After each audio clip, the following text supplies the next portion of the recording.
The Sudan People's Liberation Movement says it is only asking Riek Machar to stay away temporarily as it tries to resolve the continuing unrest. The party maintains that once the 2015 peace deal is fully implemented, the former vice president is welcome to rejoin South Sudan's politics.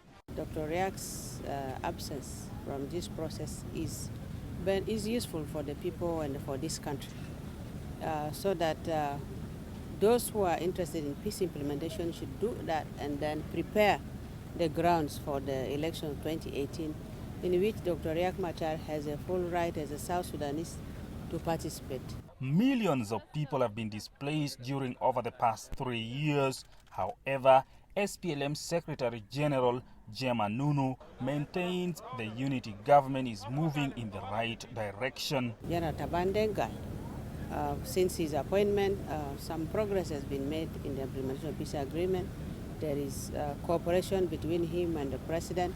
The U.S. has urged South Sudanese to use dialogue rather than violence to address their grievances. It has cautioned politicians not to link the 2015 deal to personalities. The agreement was signed by President Salva Kiir and Riek Machar, who was the vice president and opposition leader at the time. Peace is not about personalities, but about all the many communities in South Sudan which need to have a voice in the political process and have their concerns and grievances addressed through negotiation rather than through violence. The African Union body that monitors the implementation of South Sudan's peace agreement has also spoken out, urging the unity government to be inclusive in enacting the deal.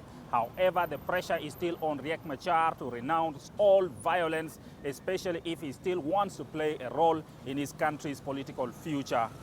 Patrick Oyet, CCTV, Juba, South Sudan.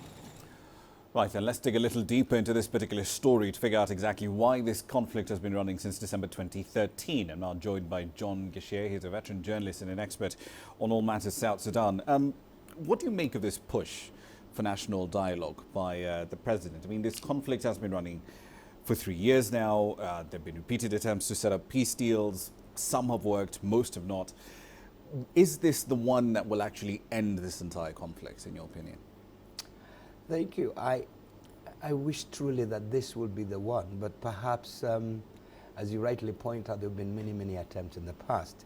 Now, the bigger question is why this dialogue at this particular moment? And it's quite certain that the political leadership in South Sudan would rather, as it were, make the former first vice president redundant and make him irrelevant. Now, perhaps that's wishful thinking on my part, that there is no way, perhaps at this stage in the conflict, that you could wish away Riek Machar, notwithstanding whether you like him or not. The issue has nothing to do. He still has troops around the country, doesn't he? Indeed, and perhaps that's a core issue here, that any attempt at engineering a political solution in South Sudan without the participation or even the buying in of Riek Machar, notwithstanding the personal feelings and whatever you accuse him of, will be, in my view, almost likely to fail, in that the guy is a stakeholder. But okay, let's look at the motivations though for the current president. I mean, last year around June, July, when he repeatedly refused to sign a range of proposals that IGE put to him, including, of course, demands to demilitarize the capital, Juba. There were also, of course, requests to hand over specific states to the opposition, and at the same time, the deal to demilitarize the capital would come in with extra troops from neutral third parties, United Nations to be specific.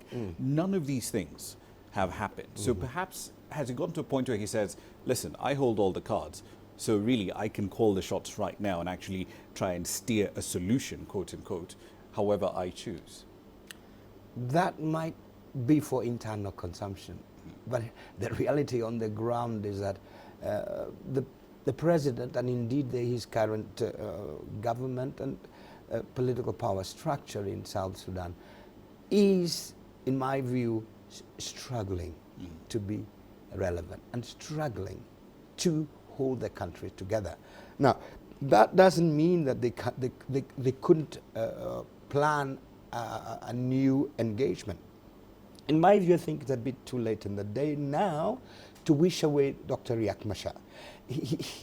Notwithstanding that he has, as we rightly point out, military assets, a military move. In the last 3 years, President Salva Kiir has tried almost every other attempt to render Riek irrelevant in the entire political scenario. That hasn't worked. Can he now, 3 years down the road, be able to go it alone? I highly doubt. Right. What about this interesting change in stance, it seems, from the president, where as we just heard him a little earlier, telling his citizens, look, don't be angry at the international community, don't be ticked off with the United States or the United Nations. These guys have walked with us in our journey to essentially becoming an independent state. Why that change of heart? We must understand that prior to this change of heart, the rhetoric from the leadership has been that there are what we call an attempt to change the regime in Juba. And that move was sponsored, predicated on the belief that he's failed or the regime has failed, and that the international community should be able to take over trusteeship, so to speak. And indeed, the leadership has, over the last 3 years, portrayed this as part of a larger international strategy to effect a regime change. What in effect happened was that he created, or rather the leadership created, this perception that it was the international community, specifically the US, and within the Troika, that we are seeking to change this. So basically he's now essentially putting out a fire that he started. I mean, to put it in crude terms. Put it this way, he's realized that right now he needs, as it were, to tamper down on the rhetoric. And also, remember, in light of what happened in July, when a number of international aid workers were attacked, and it was made abundantly clear by those who were carrying out the attacks that this was an anti-Western UN and US feelings, he's trying to tamper down because he'll be held responsible. Right, we'll have to leave it there for the time being. John Gashie, as always, thank you very much for your time. Welcome. Right, and we'll of course keep a very close eye on developments in South Sudan.